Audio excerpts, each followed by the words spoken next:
আসসালামু আলাইকুম ওয়া রাহমাতুল্লাহি ওয়া বারাকাতুহু। সুপ্রিয় দর্শক শ্রোতা, যে যেখান থেকে শুনছেন আন্তরিক মোবারকবাদ। আমাদের কাছে অনেকেই জানতে চেয়ে থাকেন যে শায়েখ, শবে বরাত আসলে কি? শবে বরাতে নির্দিষ্ট কোনো ইবাদত আছে কিনা, কোনো নামাজ বা রোজা আছে কিনা, নবী করিম সাল্লাল্লাহু আলাইহি ওয়াসাল্লাম এই রজনীতে স্পেশাল কোনো আমল করেছেন কিনা? সত্যি বলতে ইসলামী শরীয়তের দৃষ্টিকোণ থেকে শবে বরাত উম্মতে মুহাম্মাদের জন্য মহান আল্লাহ সুবহানাহু ওয়া তাআলার পক্ষ থেকে একটি শ্রেষ্ঠ নিয়ামত। এই দিনে রাসূল পাক সাল্লাল্লাহু আলাইহি ওয়াসাল্লাম তিনি নিজে আমল করেছেন এবং সাহাবায়ে কেরাম সে আমল দেখেছেন, তারা উদ্বুদ্ধ হয়েছেন, আমাদের কাছে তারা সে হাদিসগুলো বর্ণনা করেছেন। বিশেষ করে হযরতে আবু মুসা আশআরী রাদিয়াল্লাহু তাআলা আনহু হতে একটি বিখ্যাত হাদিস শরীফ এ শবে বরাত সম্পর্কে রয়েছে। আন আবি মুসা আল আশআরী রাদিয়াল্লাহু তাআলা আনহু আন রাসূলিল্লাহি সাল্লাল্লাহু আলাইহি ওয়াসাল্লাম قال إن الله لا يطلع في ليلة النصف من شعبان فيغفر لجميع خلقه إلا لمشرك أو مشاهد।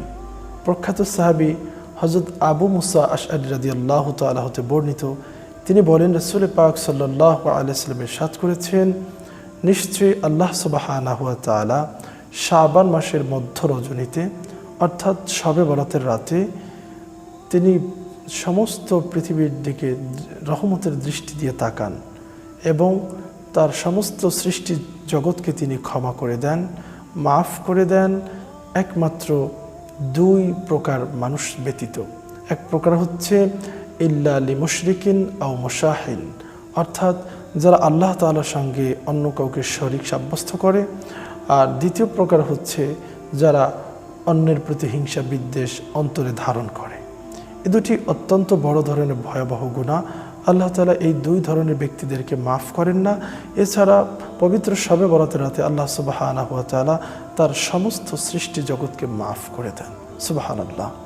আমরা রাসূল করিম সাল্লাল্লাহু আলাইহি ওয়াসাল্লাম তিনি যে শবে বরাতের রাতে, অর্থাৎ যাকে হাদিসের পরিভাষায় লাইলাতুন নিসফি মিন শাবান বলা হয়, এ রাতে নবী করিম সাল্লাল্লাহু আলাইহি ওয়াসাল্লাম ইবাদত করেছেন।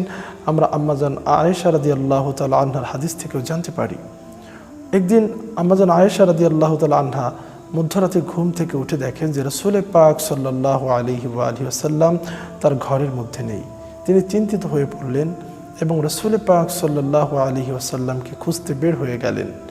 তিনি খুঁজতে খুঁজতে এক পর্যায়ে গিয়ে দেখেন রাসূল পাক সাল্লাল্লাহু আলাইহি ওয়াসাল্লাম জান্নাতুল বাকিতে দোয়া করতেছেন।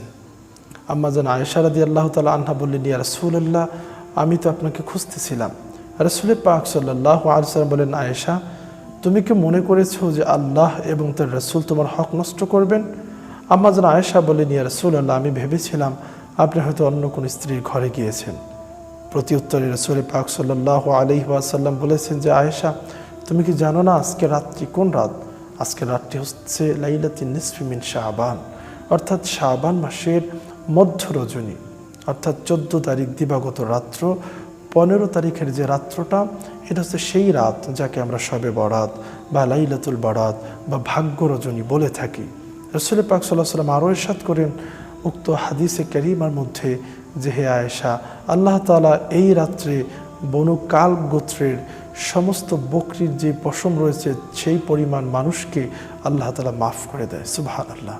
অতএব এ রাত্রে আমরা নির্দ্বিধায় আমল করতে পারি, ইবাদত করতে পারি। এটা আমাদের জন্য বড় একটি সুযোগ। আল্লাহ সুবহানাহু ওয়া তাআলা আমাকে আপনাদিগকে প্রত্যেককে এ রাতে বেশি বেশি আমল করার তৌফিক দান করুক। আসসালামু আলাইকুম ওয়া রাহমাতুল্লাহি ওয়া বারাকাতুহু।